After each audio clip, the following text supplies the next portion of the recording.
What is good, YouTube? Katana here. Today, we got another video for you. It's a tier list. Now, the way my tier lists typically work is that I do not alone come up with the tier list. I ask other people for their input and their opinions. They are my friends, or there are other people that are just, I consider a better players and things like that, where, they've been playing the patch and things like that. And so it's just not my own opinion. So it's not, I try to be not as biased as possible. Now, the way my tier list works is I have an open world ranking, a 1v1 ranking, and then an overall ranking based on those two rankings combined. And it's just letter grades. So, A, B, C, D, E. I mean, A, B, C, D, F, and S is, the very top. But we're going to start from highest to lowest. So today, the very first class at the top, we have StamCro. It is S open world, S 1v1. It's S open world and S 1v1 specifically for the fact that its toolkit goes dummy. It has an AoE spammable, which does defile blast bones. And the speed on blast bones, they fixed it a few patches ago where it actually hits your target now. So that, on top of the fact that it has the amount of tankiness and heals that it has, I mean, it quite literally is a combination of every class put into one. So, number one. Next up on the tier list, we have Stamblade. S open world, S 1v1, S overall. Again, the same concept as StamCro. The only thing is the fact that Stamblade doesn't have the same heals as StamCro, but it's still tanky as fuck. So, for example, keep in mind that all these rankings is based on what the majority of people run, what the majority of people know, what the meta is, and with carries plus metas. So, for example, obviously, any class that has certain carries and metas is going to obviously take a dump on people. But Stamblade got buffed this patch. Stamblade, you don't even need to put on the broken shit for it to be OP. So its damage got ridiculously buffed. So you match that with some of the things people have been learning about how to become a little bit more immortal, even though it's been a thing for the illest. I mean, you got yourselves a pretty disgusting class. Next up, we have MagSorc. MagSorc is S open world, S 1v1, and S overall. Now, this has been a top 3 class. I don't think it's ever been below top 3. This is a class that's always been top 3, and so I don't know a time when it's gonna be below top 3. But what can I say? It has the damage, it has sustain, it has mobility. I mean, especially with the way the servers work and the way how glitchy things are right now, MagSorc is in such a great place because, for example, the streak bug works in their favor sometimes. Like, there's streak lag, if that makes sense. I don't know if anybody has noticed that or whatever, but sometimes when someone streaks, they lag a bit and it works in their favor sometimes. So, and then you have obviously the imbued desync with overload. I mean, come on, they're tanky as hell. They have a bunch of mobility and sustain with the dark deal streak. It's, yeah, I mean, there ain't much you could ask for on a class. Now, next up, we have StamDk, which it's S open, A minus 1v1, and A plus overall. Now, honestly, the reason why it's ranked so high on the list is because, honestly, its open world capabilities obviously, oh, my bad, it's A 1v1, by the way, and S open. But the reason why it's ranked so high on the list is because, obviously, its open world capabilities carry it. Now, on a StamDk, quite literally, all you gotta do is pretty much stay alive for only a little bit, noxious breath, leap, execute, you're killing a bunch of zerglings. Simple as that in open world. That is how easy it is to play a StamDk. Sometimes you have to do a little bit more facing certain opponents, but most of the time you can nuke down people just like that. Sometimes you can just put noxious breath, leap, and you can kill someone. So Again, that's why it's so good. Open world now 1v1, if we're considering the metas and things like that, again, it goes dummy. Especially if you're using Malakath Band with some proc sets and things like that. I mean, you could have dookie ass damage with dookie ass sustain, but you're gonna probably poop on someone with Malakath's Band. So, considering all that, that's why it's A for 1v1 and S for open. A plus overall. Next up, we have at A, StamDen. StamDen is S open, B plus 1v1. Now, A overall. Now, the reason why it's at A is obviously because open world, it's great. It's great. Group wise, it's great. 1vx wise, it's just great all around. You could do a spin to win StamDen, boom, you're shitting on most Zerglings. And if you play just a normal D-swing StamDen, boom, you're still shitting on most Zerglings because Beetles does that breach, plus it hits decent, and then you DB right after that, you're gonna just completely chipotle the person you're fighting or people you're fighting. So that's why it's that great. And on top of that, its heals are terrific as well. So open world wise, that's why it's an S. Now 1v1 wise, it's B plus because quite literally it all has to do with aiming your beetles. And most people in this game that play this game can't aim most shit. So if you're playing a StamDen, you know, not every nilly-willy person can 1v1 with a StamDen just because they can't aim beetles. It's simple as that. It's literally just as simple as that.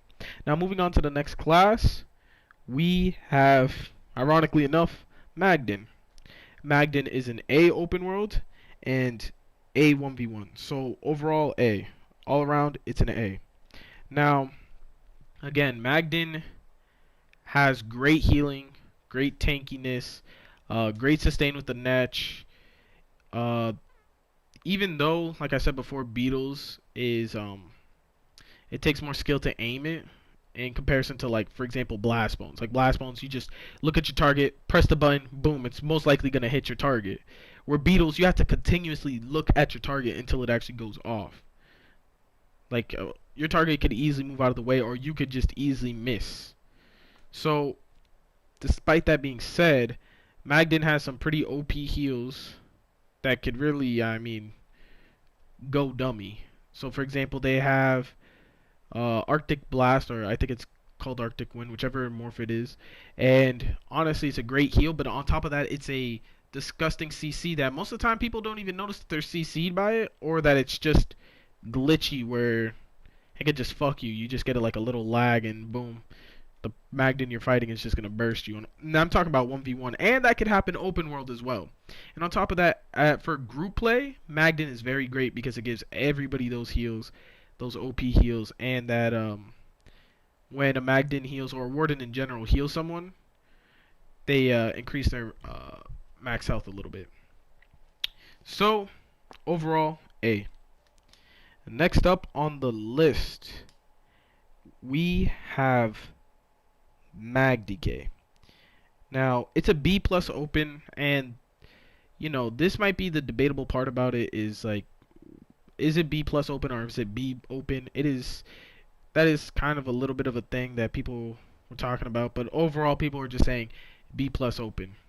This is taking into consideration if you're using the meta shit that everybody knows about, which is, for example, like overwhelming Elfbane Grothdar. You're gonna have a crazy amount of sustain with that build on a MagDk, open world and 1v1, and you'll hit like a fucking truck regardless. Something like that, for example, could carry a MagDk pretty hard in open world, because MagDk, I mean, it has tankiness to a degree, but its healing isn't great and its damage isn't great. But if you build it right, it could go dummy, if that makes any sense. Now, I'm talking about open world wise, like that. Its downfall open world wise is like mobility and heals, I would say. Its damage, I mean, you could burst down anyone in open world with almost anything, so that's just kind of eh.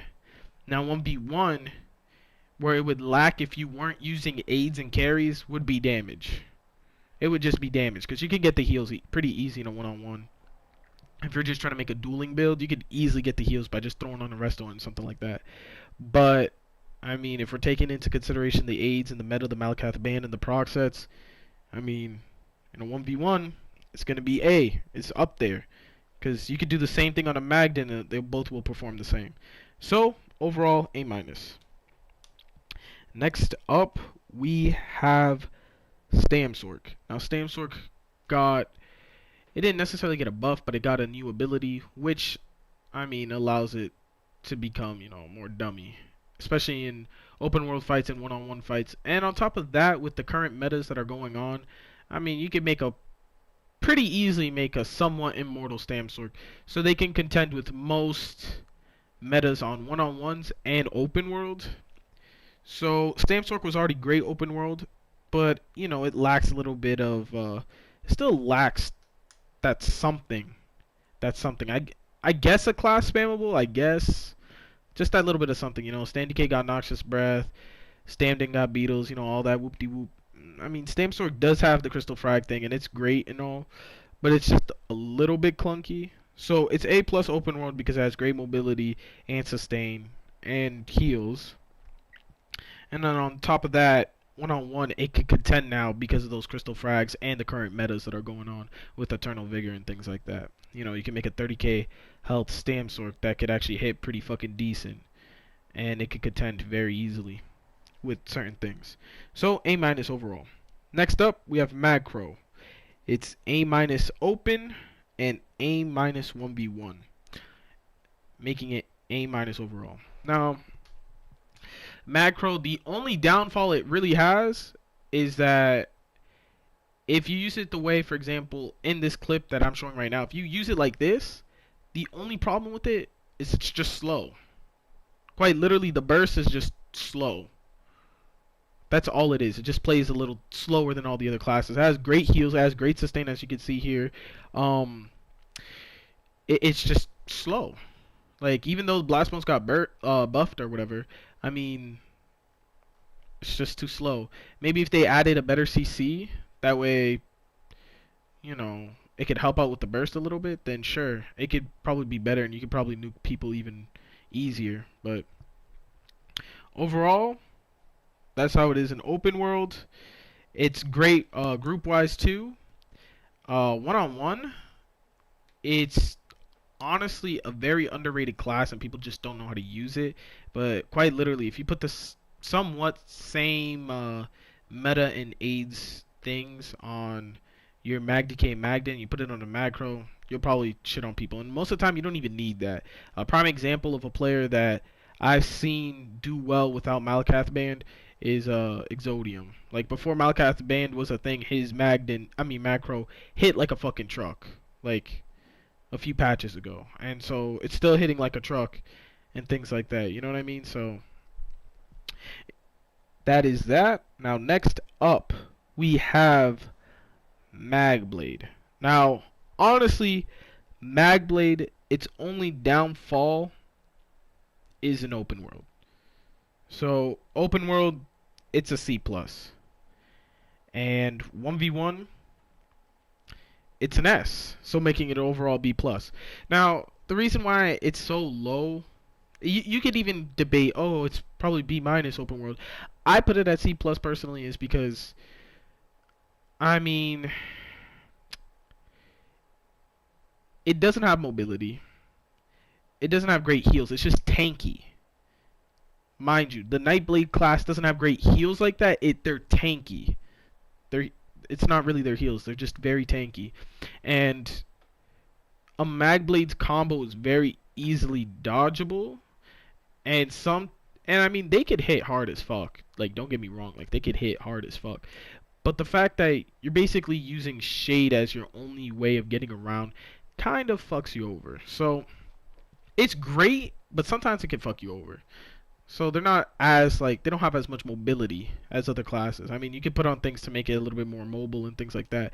But that's why in open world it's C+. And group-wise, it doesn't have as much to offer, unless you're a bomber. So, and then 1v1, I mean, it's obvious why it's ranked the way it is 1v1. Because it's so fucking tanky and has so much damage. I mean, it quite literally, if you were to just use a normal Magblade build, you're already going to shit on most people. Now, if you put on the hand with a normal build, so say Necro Spinners in the hand, you're probably going to kill most people you fight. So that is why Magblade is where it is.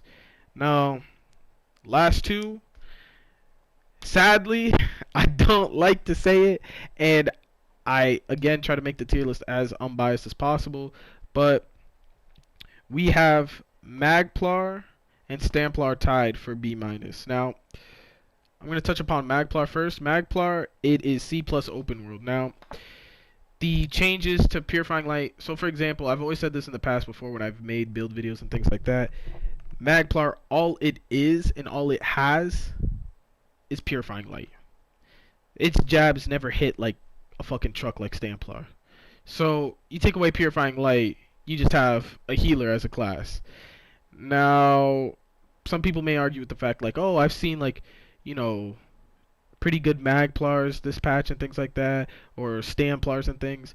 It's quite literally because that's their fucking mains. Like, you could nerf any class in the game and someone else, there is going to be, without a doubt, someone out there to make it look like it is nice. Like, don't get me wrong, both of these classes are still ranked as B-. They are not, I don't think any class, you could even debate that they're both B.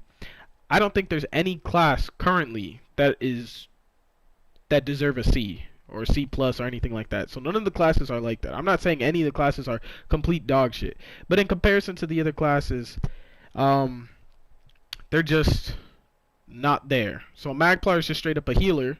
So open world with the Purifying Light nerf, that Burning Light passive change was a nerf to the extent that, I mean, you're not that offensive at all times on a Magplar. So when you're doing open world, that shit could cuck you. That shit could really cuck you with the Purifying Light nerf, plus jabs being slowed down, plus that passive change. It's kind of hard to go offensive and like really be effective offensively by yourself. 1vx wise, by yourself. Now 1-on-1, it's still not bad at all. As long as you know what you're doing, it's not bad at all. So 1-on-1, it's ranked B-. So again, overall B-. Now Stamplar is the opposite. Stamplar, it's B- open world because their jabs hit hard and they didn't necessarily only relied on Purifying Light, that they could actually turn and burn a bunch of Zerglings. Not as like it won't be such a problem for them. So, and then 1-on-1, because of the Purifying Light nerf, it's kind of hard for them to just solely rely on jabs to kill someone. So that is the tier list for this patch.